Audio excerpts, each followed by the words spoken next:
All right, so Alex here with Forever Classic Games. Just got to play a little bit of the games on offer here at DreadXP, and so I have with me here Ted. So Ted, if you would introduce yourself. Hey, my name is Ted Hentschke. I'm the head of productions for DreadXP. DreadXP is a fascinating little project because it kind of started as just a celebration of indie horror. You all did like the small collections of micro horrors.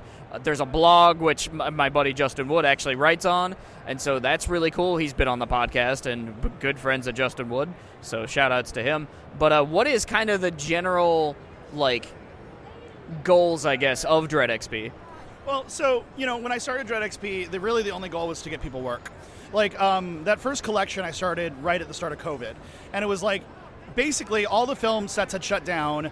Everyone was losing their jobs just because of, and no one knew when it would come back. So, the company that finances DreadXP is a film company. So I was working for a film company before I started DreadXP. And basically they were like, well, all the sites are shut down. What are we going to do? I said, give me 10 grand, I'll make you a game. And, basically I took that 10 grand and I divvied it up into 10 different, developers. And I said, work for a week. Everyone's losing their jobs right now. Work for a week and make rent. And it was really all I could do. I was like, let's just try to do a thing to help people make rent. And it worked out really well. I mean, really the people that I got were really, really talented. I mean, always the objective was to make a good game, right? I wasn't trying, it was make a product that people want. And I'd seen other horror anthology projects like VHS or Creepshow. Those have always done well in the world of film. And I was like, and you see game jams happen, and you see things like the Haunted PS1 demo disc, which is, really cool. But, it's like you don't see a lot of product in anthology style and, in that collaborative style, and also game jams are inherently competitive because it's like you're fighting for front page space. So I wanted to make something where everyone's shared in the profits. So, it's an equal split of profits across all the devs for the collections. And so, that was really the motivating factor to start the collection, to start doing the collection was try to help people. And then, after that, it was like, well, we actually had a good time doing this and it did pretty well. So, why don't we just do it again? And, let's do... We're on the 5th one now, yeah. The 5th one comes out next month. And the collections for us now, it started as kind of, like I said, an experiment, and then it kind of became our bread and butter for about a year. And then, now we've kind of moved on from that a little bit. Now we're looking at bigger games. So now the collections are fun for us. And it's kind of come full circle, where it was like a fun little experiment I was doing at the beginning, and then it kind of became our financial model, and then we moved away from it, and now it's fun again. So with this most recent collection, we've kind of, there was a certain amount of public facingness we had to kind of worry about in the previous collections in terms of content and trying to establish ourselves as a brand. With this most recent collection, we're going a lot more violent and a lot more horror with it. Because the previous ones were horror, but there was always a line that we were trying to draw with in terms of gore and excessive content. This one, we're leaning more into the gore and excessive content. We're nothing like Lust from Beyond, but we are, we said this is the collection that we want to be the scariest collection yet. So that's the one that's coming out next month, yeah. And so you guys are on the publishing side now, so tell me a little bit about some of the games you have here. I mean, I played the Sesame Street one, which was really cool. My Friendly Neighbor, I believe. Yeah, My Friendly Neighbor is really neat. Kind of feels like Resident Evil. There's some puzzle elements, a little bit of Bioshock. So tell me a little bit about, the games that you have here at this show. Yeah, so, the publishing side of things was always basically, we're different than a lot of other publishers, because a lot of other publishers, they come in and they pick up games that are, close to done, and they just do the marketing on it, a lot of this kind of show floor stuff. We have a couple games that we're doing that with, the Mortuary Assistant over there. We picked that up after a couple years of development, and there's about 6 more months of development that needed to get into it when we picked it up.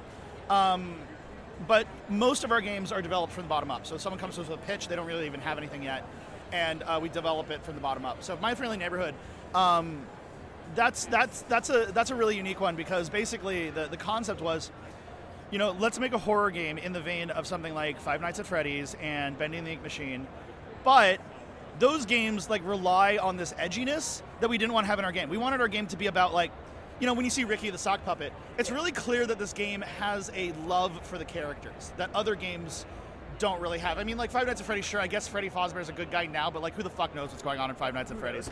Who the fuck knows? But but we also noticed that a lot of games that are in that genre of what we would call gateway horror, that kind of teen early adult horror. They're not very mechanically complex. Like Bandit and the Ink Machine, you just walk around, like most of the games are just, walking simulators essentially with some jump scares. So we wanted to make something, and that's why I really like that he said it's more like Resident Evil 8, because we wanted something that bridged that gap. So we wanted something that was a little bit more mechanically complex. Something with puzzles, something with shooting, something with, like tense mechanics. And what we also wanted to do is we wanted to make a game that was tense without being gory. And it's like, the puppets, when they grab you, it's like, shit. And, it's cool because when you knock a puppet down, it's not dead. You have to tape it up, and then that's how you take it out of the game.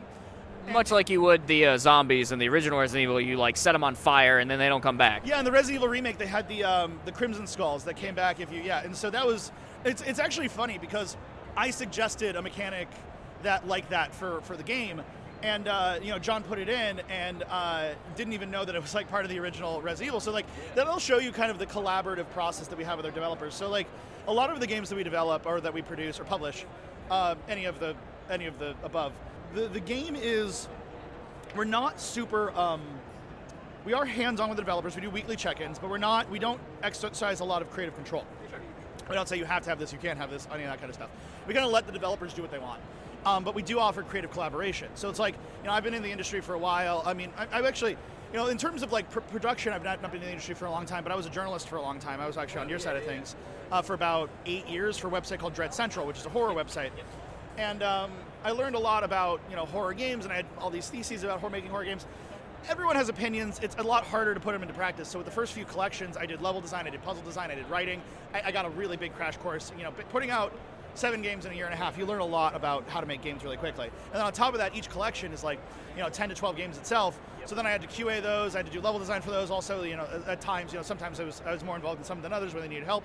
So, I basically got a crash course on how to make like 60 games in the last 2 years. And it's really, really helped my ability to give salient advice to a lot of these developers. So a lot of what we do is creative consultation.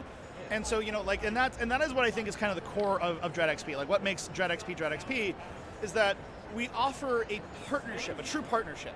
So many, I don't want to talk badly about any of the publishers because I don't like to talk badly about my peers, but a lot of times the framing of the publisher-developer relationship is one of, boss and subordinate. I have the money, you work for me, this is how we're controlling things. And that's not how I like to work. I like to be in creative partnership with my team. So, there are times where, my developers come to me and said, I need more, more money just in general, not for anything specific, but just because I need more money personally. And I've done that. I've gone up. And that's not something that most publishers would do because they're like, well, justify this expense, blah, blah, because we're not responsible for how you spend your finances. It's like, but like that's the thing is that like I don't want my developers to feel like I am some entity that is, above them or beyond them in some way, something that they can't, connect with on a human level. And that's what DreadXP is all about. All our games are created by small teams. Dread Delusion is one guy. My Friendly Neighborhood is 2 guys. It's like, and they're creating really cool stuff. I mean, like, and that's the thing is like, if I wanted to have a 20-person team that I could, compartmentalize each role and, essentially treat people like a 9 to 5 kind of tool, we could do that. But I would much rather work with passionate humans that are working because they want to work rather than someone that's just there for the paycheck. So fascinating stuff. I know, so I got to play a little bit of Dread Delusion as well. Feels very much like Oblivion, somebody compared it to, so it's very fantasy. There's a vibe in there that's just like kind of comforting, even though it's not like, it's very eldritch in some of the like landscapes and stuff. So Dread Delusion is an interesting game because, I'm writing a lot of the lore for that one and some of the lore. And the interesting thing about Dread Delusion is that it's a world that takes place, and you don't quite get it right away, but the point is that belief is power in the world of Dread Delusion. So your powers are called delusions, and that's how you level up. And it's because it's your character becoming delusional, and they're able to like think that they have these powers, which then gives them powers in this world. And the gods in the game, which the game is kind of framed around this god war that's going on, or this god war that happened, and then the gods have kind of started to return. It's about they're powered by belief, and in a lot of the backstory you learn about that the gods came from the beliefs of men and men and women. Man is a general term, and that basically this whole world is kind of is founded on this idea that it's kind of a dream world, and everything is the byproduct of these dreams. I know I'm trying not to spoil the story, so I'm being a little bit vague, but you have the heart of a god, and that's why your character keeps resurrecting. When you die, you didn't see it here, but in the game, you have the heart of a god. And when you die, you resurrect because that heart of the god keeps you alive, but it's the god, I don't want to reveal which god it is, because by the time you're at the end of the game, it all makes sense as to why this god kind of has chosen you and why it's all happening to you, even though you're kind of just this nameless, faceless prisoner in Oblivion style. And so that game, though, a lot of the horror comes from the setting. It's kind of, I compare it a lot to Warhammer, where it's like the Warhammer setting is this grim, dark setting, and you can go to these different places, and it's like, okay, the Empire is like, everyone has swords, but there's also guns and steam tanks, doesn't really make sense. And then you go to the elves and the high elves, and they're Ulthuan, but then there's the Tomb Kings, and they're like Egyptian skeletons. It's like everywhere you go in the Warhammer world, you're going to have a vibe, but it's going to be really unique based on that area. And that's what we did in Dread Delusion. So you have the Mushroom Forest. We also have the Clockwork City. You don't see it in the demo because we're still working on it, but there's one area that's a giant town on a roller that's rolling through a wasteland, and you have to get there on an airship. Vampire Hunter D. I haven't seen that one, sorry. There's a town in Vampire Hunter D that's on like a sand skidder or something. Yeah, something like that. I mean, it's like, and that makes sense. And then we also have this like gigantic desert that's like a ruin world that you kind of have to, it's more vast. And really what we wanted to do with Dread Delusion is focus on that feeling of wonder and exploration that when you then reach the horror parts, it's like you're almost confronting it as one would confront something grander than yourself. That's like, it's not, there's something in the shadow that's lurking. And it's kind of, that's like that is the definition of kind of Eldritch horror. Cthulhu doesn't jump out and go blah. Like the idea of Eldritch horror is that there's a knowledge of things that are so grand that it makes you realize your insignificance. And that's kind of what Dread Delusion is about. It's kind of about learning about that style of horror, that kind of, and it's really, like I said, it's hard to put even into words because the game, it's an experience, it's experiential horror rather than anything that just immediately jumps out and scares you, which is different than a lot of the other stuff that we do, but I really, really like it. And our goal with it was to also try to make a game that was very streamlined in the mechanics. Like, open world RPGs are usually like, people love them, but then you go back and play them and you're like, oh yeah, the inventory in Skyrim sucks. Or like, you play Dragon Age and it's like, oh, I need a healer in my party because if I try to do this with just potions, it doesn't fucking work. Like, there's a lot of issues with these games, and we wanted to create a game that was a lot more streamlined in the mechanics, not only so that it was easier for new players, but so that when we need to correct those, it's easier. So like, our lockpicking system is a simple dice roll, and it's easy to balance that. It's much easier than trying to create a whole new mini game that's gonna just like, and that's the thing is like, lockpicking mini games are like the most abused shit in the world. Because either like the lockpicking skill is either 100% necessary or worthless in RPGs. Like, so we wanted to like, okay, so now the lockpicking system is simple dice roll. Good thieves will be able to pick it easier because they don't need to roll. They don't need to roll as high. Whereas like a warrior that doesn't have any skill you're gonna roll a 6. So if you have enough lockpicks, then you can kind of math out how many lockpicks you're gonna need to try to do it. The one thing that we're still trying to work on is the combat. It's a little bit basic right now, but we're going to probably be going to early access in a couple months on it. And the reason being is because we genuinely want the fans to kind of express what parts of the game, like what ways they would like to see the combat evolve. But also, like, it's really important to us that everything in the game has like a exploration and combat factor to it. So like, the speed spell, you can use that to get to, that's one of the things we wanted to do. Do you remember back when you were playing like older RPGs that like the jank was part of it? Yeah. Yeah, like, you're playing Morrowind, and you get your athletics skill up, and it makes so you can jump higher, and you're like, I wonder if I can get on that roof, and that'll let me get to this, like, weird place, and then I'm going to get this scroll that's going to allow me to jump really high, and then I'm going to get into the final area before I'm supposed to, and then I take these potions that make it so I can survive the damage debuff, I'm going to kill the final boss in 30 minutes. Yep. That to me is fun. I like that shit. And we wanted to make Dread Delusion loose enough in the mechanics that people can find those kind of exploits. So, they have these bridges that are like up in the demo. If people are clever enough, they can figure out how to get over them into the areas that we have blocked off. And even in the demo right now, when if there's a demo at home, people have figured out how to get past the magical barrier that we've set up. And that's the thing is like, we didn't know that when we set the magical barrier up, there'd be a way to get over it. We didn't plan it. It's not like it's like wave dashing. They didn't plan for wave dashing to be in Smash. But like then once we figured it out that it was there, we were like, yeah, let's just let people keep doing that. And that's kind of the vibe that we bring to basically all our games. It's like, let's roll with the punches instead of trying to take ourselves too seriously. So cool. Yeah. Well, Ted, you've definitely given us a lot to chew on. What sort of closing thoughts do you have for us? And then where can people find DreadXP stuff? Yeah, so I mean, if you want to find DreadXP stuff, I would highly recommend checking out our TikTok. It's DreadXP Gaming. Sorry, Abby, is the TikTok DXP Gaming or DreadXP Gaming? DreadXP Games. Cool, DreadXP Games, cool. That's where we're dropping a lot of clips of our new stuff, you know, and honestly, TikTok's just a way better platform than Twitter is nowadays. Sure. Yeah, well, you can find us at DreadXP_, but, you know, what I would say is that a lot of what I do, a lot of what I say and do in my work, you know, it's like you gotta have two different conversations. You have the conversations with devs and you have conversations with fans. And what I would say is that a lot of times devs forget to have that conversation with the fans. And oftentimes gamers can find the world of gaming to be very alienating between us and the people that are making the games. Because, you know, like I said, I came from the world of fan. Yep. I was a journalist. Yep. And, you know, and I think that a lot of that comes from devs. When you're a dev, your peers are the people that you talk to the most, other devs. And a lot of times they're on Twitter, and then like it's like the things that they're saying, the ways that they're communicating with each other is very, we're all humans in this industry trying to reach the top of a ever-growing dog pile of games. And it's hard for us to see what the fans want, because what we're doing here at conventions on Twitter all the time, it's always talking to other people that are making games. And so what I would encourage is developers to talk more to the fans, talk more to your community, talk more to the people. And I think we've reached this really weird spot in gaming where there's this like antagonism between like the general public and the people in the industry.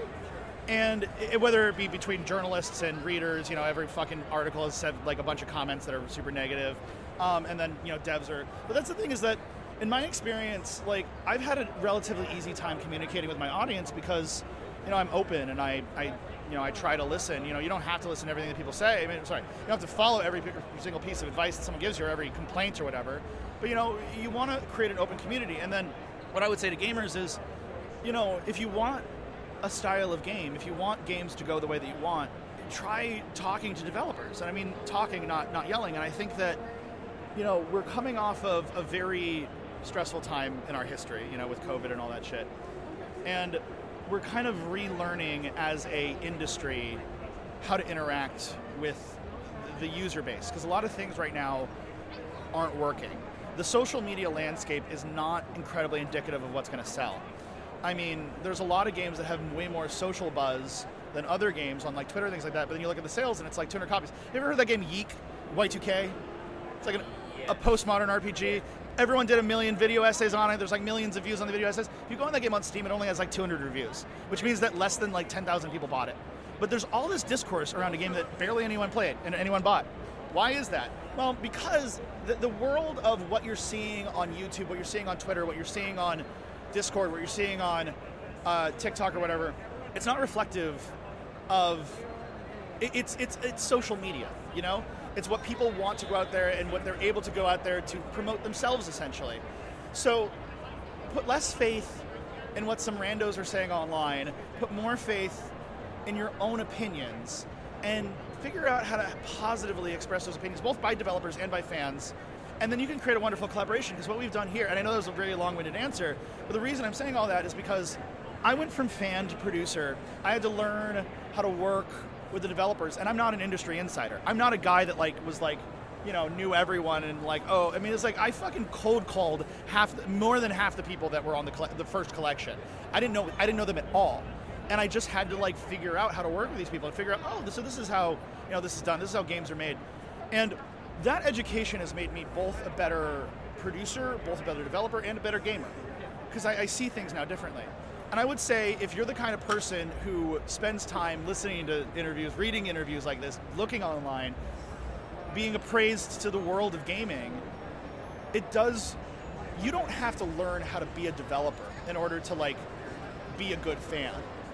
But what I will say is that you should embrace your fandom and find the positive way to express that and become a positive part of your fandom. Because if you do, you can make actual change, and I think that that's what people really want. They want to be listened to, they want to be heard, and they want to feel like they want to know that they're making a difference in the thing that they care about. And so that would be my final thoughts, is that horror is in a really good spot right now. We're coming out of a very twee, wholesome trend that sucked for like 5 years. And we're going back into, hey, maybe people want some edgier, more horror-focused content again. But if you're the kind of person that wants good, scary horror content, but doesn't want it to go edgy alt-right, you need to be the kind of person that can come in and say, hey, let's find the positive way to do this, or else it's going to be those voices, the louder voices, the voices that are able to drown out the rest, that are going to inherently win, because that's how social media works. So what I would say is that the people that normally stay quiet, the people that normally aren't on ranting, on either side of the spectrum, they should come out and try to interact more with the developers and try to interact more directly, because at the end of the day, you can't raise to the, you're not going to raise to the top of the Twitter pile on moderate, like, reasonable takes. It's always the hottest takes, and and that's why Twitter is fucking terrible, social media in general. And I will tell you for a fact, it does not correlate with sales. Like, so even if you're online and you're getting your blood's boiling because you see the hottest take and you're like, I fucking hate this, I disagree, that's social media. And people need to relearn that social media is not real life. And that's what I'm saying is, like, you know, got to interact with devs, put things out that you wanna do, and, you know, be that voice and interact with people directly, rather than, you know, just assuming that because you're tweeting and you're putting it out there on social media that people are going to see it. And I would say that, you know, once you and that's what they always say with, like, you know, developers are humans. That doesn't mean just don't harass people. It also means communicate with them like humans. Like, you know, talk to them, DM them, you know, join their communities, try to be an active member. Not all developers are as open to DMs as I am. I mean, everyone DMs me. I'm a pretty open guy. But, you know, become a member of the community that you want to be a part of, and be a positive voice for change is what I'm saying. So, yeah, that's what I would leave with. Thank you, Ted. There's a lot of stuff in there that's very reflective of what we do, because we do these developer interviews and try to get that human side, and it creates more insight and just worth to what we're playing and experiencing. So there's a lot I agree with. Thank you very much. Thank you so much. Hey, it was great talking to you, man.